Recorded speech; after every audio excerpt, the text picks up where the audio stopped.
आपको पता है कि कई सालों से यानी कि लगभग 2 वर्षों से रसिया और यूक्रेन के बीच में जंग चल रही है और इस जंग को लेकर एक बड़ी अपडेट निकल के आई है और जिसमें भारत के दखल देने की बात की गई है कि भारत ने कुछ ऐसा किया कि वहाँ पर एक बड़ी तबाही होने से बच गया। सब कुछ डिटेल में जानेंगे, लेकिन क्या है पूरी रिपोर्ट, इसको जानने के लिए आपको क्या करना है कि चैनल को सब्सक्राइब करना है। जय हिंद, नमस्कार, मैं मोहन पाठक और आप देख रहे हैं MPS Hindi news explainer YouTube channel. Channel पर नए तो चैनल को सब्सक्राइब करके डेली करंट अफेयर्स और न्यूज एनालिसिस के लिए हमारे साथ जुड़ सकते हैं और लास्ट में अपने विचारों को भी कमेंट बॉक्स में जरूर बता सकते हैं और अपने दोस्तों में भी चैनल को शेयर कर सकते हैं। यह महत्वपूर्ण इसलिए हो जाता है कि हम आपको यूपीएससी करंट अफेयर या स्टेट पीसीएस के लिए या आप किसी भी वनडे एग्जाम की तैयारी करते हैं हिंदी भाषा क्षेत्र में, तो आपके लिए बहुत ही महत्वपूर्ण होने वाला है। अगर आप किसी अन्य भाषा में भी देते हैं, अगर आप हिंदी जानते हैं तो आप इसे सुनकर अपनी भाषा में कन्वर्ट कर सकते हैं। तो चलिए आइए इस रिपोर्ट पर हम नज़र डालते हैं। मामला यूं निकल के सामने आया, रूस और यूक्रेन के बीच जब युद्ध हो रहा था, इसको लेकर जो जानकारी निकल के आई है इसमें CNN की एक रिपोर्ट है। CNN की रिपोर्ट के मुताबिक यूक्रेन पर रूस परमाणु हमला कर सकता था, जिसे रोकने में प्रधानमंत्री नरेंद्र मोदी ने बड़ी भूमिका निभाई थी। इस रिपोर्ट में 2 सीनियर अधिकारियों के बयानों का हवाला दिया गया है। इसमें बताया गया कि यूक्रेन और रूस की जो युद्ध चल रहे थे, इसमें संभावित परमाणु हमले की तैयारियां हो रही थी।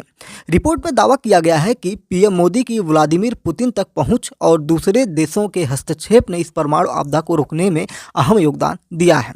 CNN की रिपोर्ट में यह भी बताया गया है कि अधिकारियों ने जो बताया कि जो बाइडन प्रशासन को चिंता थी कि यूक्रेन को झटका देने के लिए रूस परमाणु हथियारों का इस्तेमाल कर सकता है। जो बाइडन कौन है? ये अमेरिका के प्रेजेंट में वर्तमान में राष्ट्रपति हैं।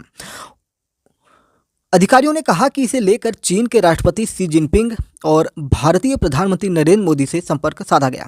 साथ ही इस मामले पर सार्वजनिक बयानों से भी संकट को टालने में मदद मिले। ऑफिसर्स ने बताया, हमने इस संकट को टालने के लिए कई सारे कदम उठाए। इसे लेकर उन्हें सीधा मैसेज दिया गया था। साथ ही प्रेस और दूसरे देशों से भी अपील की गई थी कि इसको रोकने के लिए अपनी तरफ से पहल करें।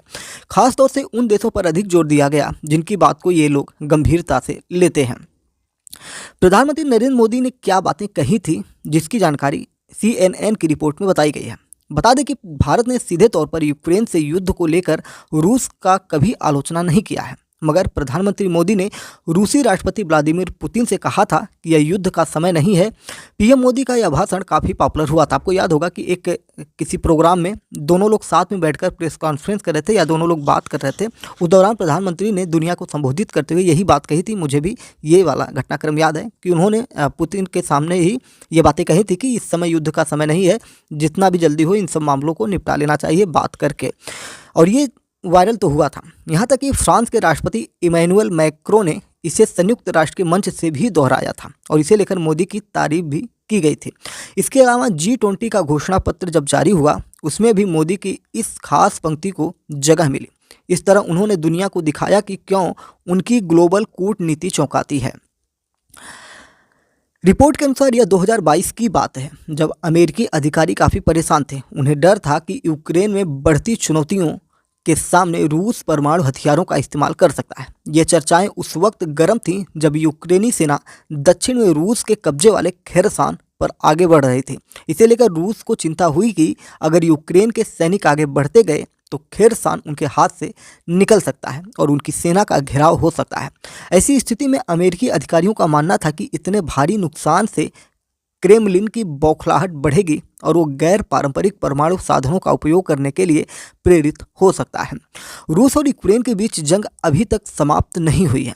यूक्रेन पर रूस के हवाई हमले में लगातार लोगों की मौत हो रही है। वहीं रूस ने यूक्रेनी युद्धक विमान और विभिन्न प्रांतों में कई ड्रोन को नष्ट करने का भी दावा किया। यह हमले ऐसे समय में हुए हैं जब रूस युद्ध में बढ़त हासिल कर रहा है, जबकि यूक्रेन को सैन्य साजो सामान की कमी का सामना करना पड़ रहा है। रूस के रक्षा मंत्रालय ने कहा कि उसके बलों ने, जो उसकी सैनिक है, यूक्रेन की सीमा से लगे रोस्तोव क्षेत्र में 41 ड्रोन को नष्ट किए हैं। इसमें कहा गया है कि अन्य 2 प्रांतों में भी 5 ड्रोन को नष्ट किया गया है। मंत्रालय ने यह भी कहा कि वायुसेना ने प्रोकोक्स के ऊपर एक यूक्रेनी MiG-29 विमान को भी नष्ट किया है।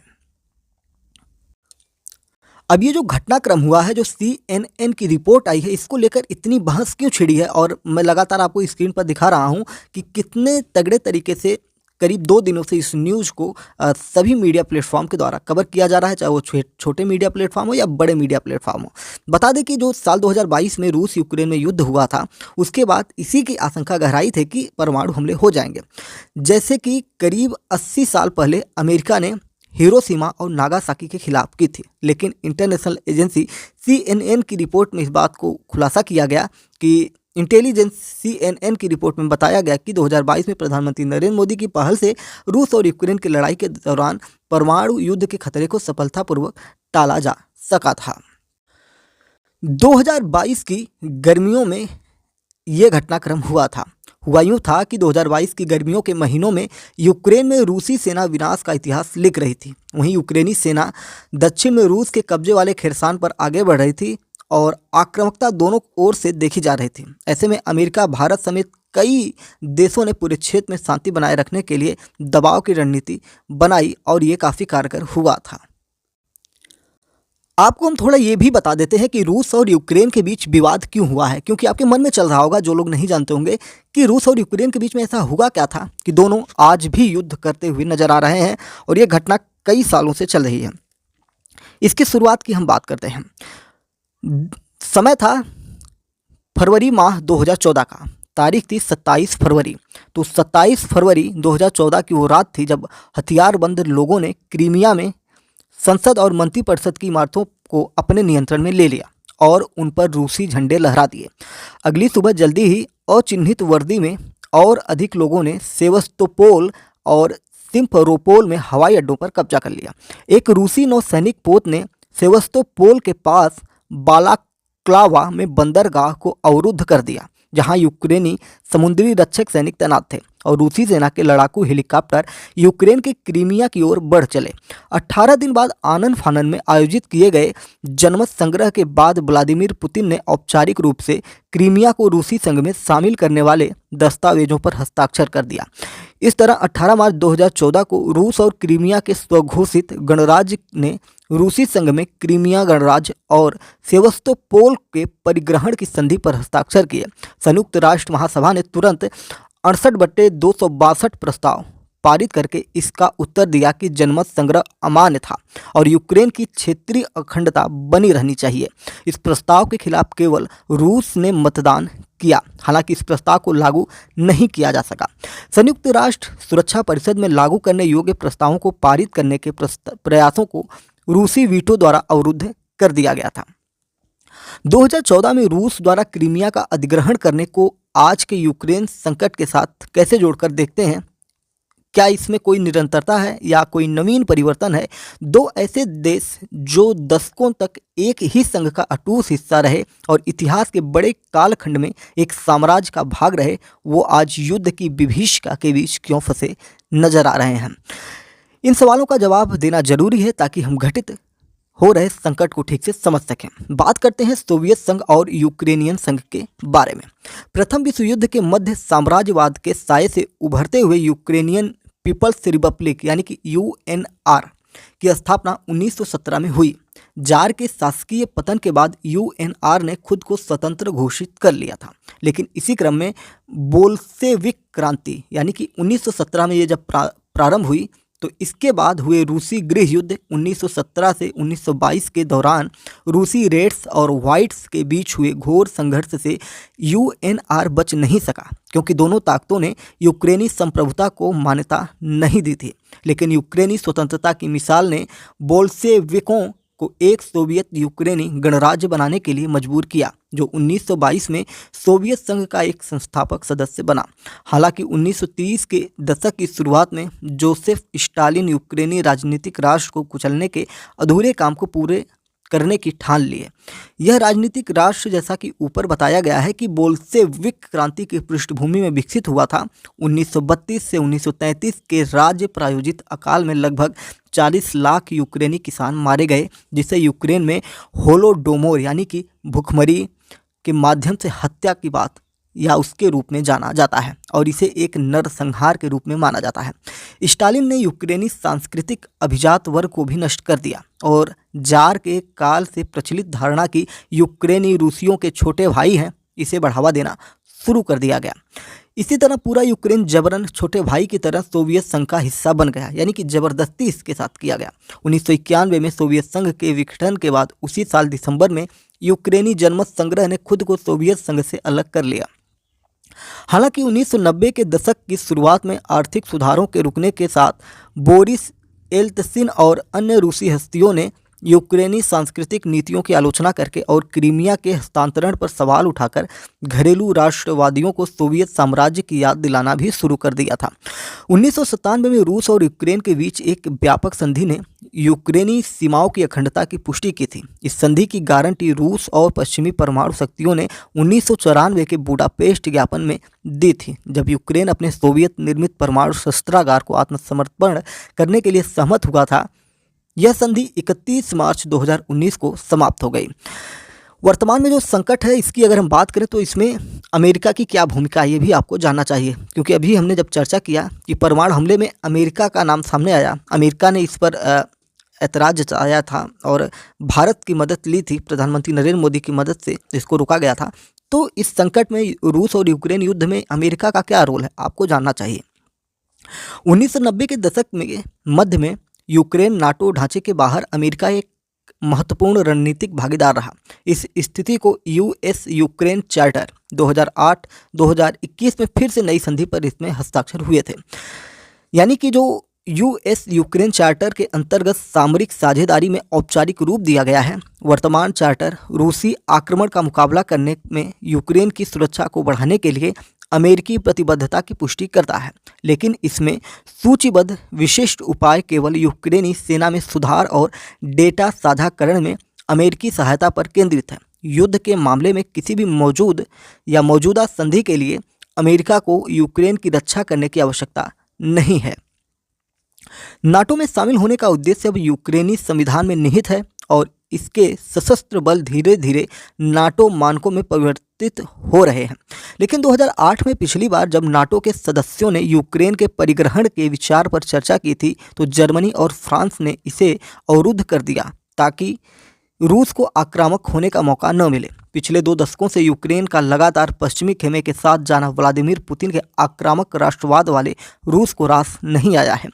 साल 2014 में जब यूक्रेन में एक लोकप्रिय क्रांति ने रूसी समर्थक राष्ट्रपति विक्टर यानुकोविच को सत्ता से बेदखल कर दिया और पश्चिमी समर्थक लोकतांत्रिक ताकतों को सत्ता में लाया गया तो क्रीमिया में एक घोर संकट पैदा हो गया। जैसा कि द न्यू यॉर्कर को दिए साक्षात्कार में जो ये घटनाक्रम है, यानी कि साक्षात्कार 23 फरवरी 2022 की है। यूक्रेनी इतिहासकार सेरेही प्लोखी ने इस विचार पर इस पर विचार की यूक्रेन में एक जनसमूह अभी भी रूसी साम्राज्य से खुद को जोड़ता है और पर कहते हैं निश्चित रूप से उस विचार को 2014 में क्रीमिया में कर्षण मिला। यानी कि इनका जो कहना है, सेरेही प्लोखी जो इतिहासकार हैं कहते हैं कि यूक्रेन में ऐसे लोग एक बड़ी तादाद में हैं जो लोग रूस में जाना चाहते हैं या रूस के साथ जुड़ना चाहते हैं और इसी से रूस को बल मिलता रहता है। वहाँ की अधिकांश आबादी जातीयता से रूसी थी और इसे डोनबास में भी आबादी के एक हिस्से के मध्य कर्षण मिला था जिसकी एक लोकप्रिय सोवियत पहचान थी। वहाँ के लोग वास्तव में एक बहिष्करणीय पहचान के इस विचार से इनकार कर रहे थे और इसने इस विचार के लिए कुछ आधार बनाए कि हाँ शायद हम यूक्रेनियन हैं लेकिन हमारे बीच एक बड़ी रूसी भूमिका के लिए भी जगह है। डोनेट्स्क और लुहांस्क पूर्वी यूक्रेन में स्थित 2 राज्य हैं जो रूस के साथ सीमा साझा करते हैं। इन 2 राज्यों के भीतर 2 अलगाववादी क्षेत्र हैं जिन्हें डोनेट्स्क पीपुल्स रिपब्लिक यानी कि DPR और लुहांस्क पीपुल्स रिपब्लिक LPR के नाम से जाना जाता है, जो रूसी समर्थित अलगाववादियों द्वारा चलाए जा रहे हैं। यह पूरा क्षेत्र जिसमें डोनेट्स्क, लुहांस्क और उनके संबंधित अलगाववादी क्षेत्र शामिल हैं, आमतौर पर डोनबास क्षेत्र के रूप में जाना जाता है। रूस ने लंबे समय से दावा किया है कि चूंकि ये मुख्य रूप से रूसी भाषी क्षेत्र हैं इसलिए उन्हें यूक्रेनी राष्ट्रवाद से संरक्षित करने की आवश्यकता है। सोवियत काल के दौरान द्वितीय विश्व युद्ध के बाद कई रूसी श्रमिकों को वहाँ भेजे जाने के कारण रूसी बोलने वालों की उपस्थिति वहाँ बढ़ती रही थी। तो आपको अब पता चल चुका होगा कि यहाँ केवल सामरिक शक्ति या क्षेत्रीय आधिपत्य से कहीं अधिक राष्ट्रवाद के सांस्कृतिक मुद्दे हैं।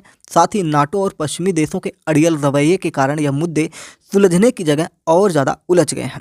Syria, Iraq, Libya, Lebanon, Venezuela जैसे कई देशों में पश्चिमी राष्ट्रों ने उनके समर्थित सरकारों को बिठाकर उनके जैसी लोकतांत्रिक व्यवस्था के निर्माण का जो हट किया है, उसका दुष्परिणाम बेहद गंभीर है।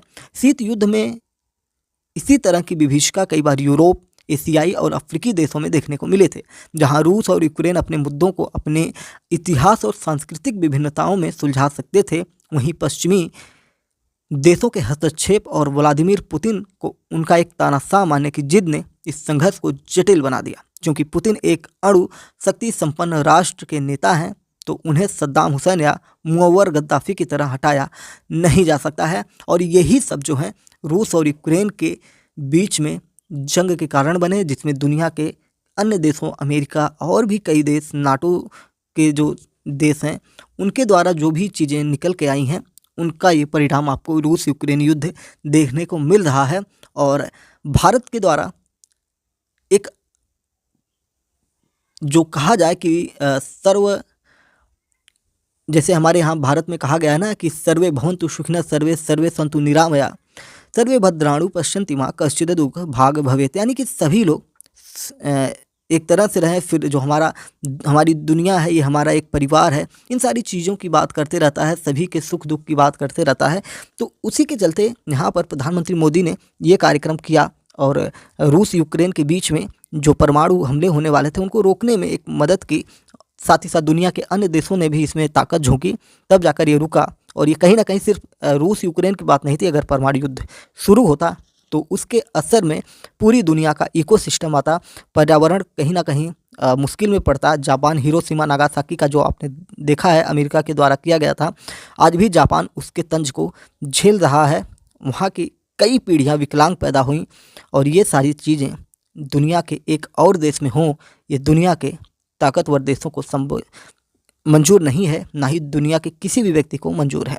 तो चलिए, हमने कोशिश की कि आपको रूस यूक्रेन के पूरे डिटेल्स को बताएं कि क्या कारण हो सकता है। शब्द कठिन हो सकते हैं, लेकिन हिंदी मीडियम के लोगों के लिए ऐसे शब्दों को समझना पड़ेगा। बार बार आप सुनेंगे, समझेंगे, बोलेंगे, तब जाकर आप आगे बढ़ेंगे और हिंदी भाषा को आगे बढ़ाने में अपनी मदद कर सकते हैं। साथ ही साथ अपने एग्ज़ाम में भी इसका लाभ उठा सकते हैं।